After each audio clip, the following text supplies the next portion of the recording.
How to install Givelify Mobile Giving app. So just tap to download and then you'll just be able to easily install this app. This is one of the top apps to donate, so support your favorite place of worship, non-profit, or just general cause with the Givelify app. This is the easiest way to donate from any place at any time.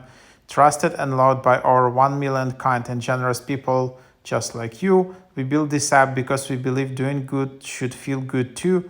We hope to bring you joy in your acts of kindness. And yeah, so then just tap get to install this, and then you can just open it up, and then you just have this app like that.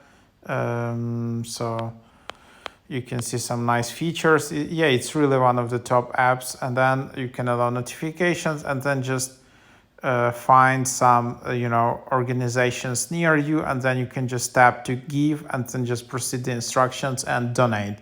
So super easy way to do it. And then you can just create your account if you wanna, and easily sign up with Apple, Facebook, email. If you want to accept donations, you can sign up as an organization. Just go here to sign up from their website. And that's basically what it is.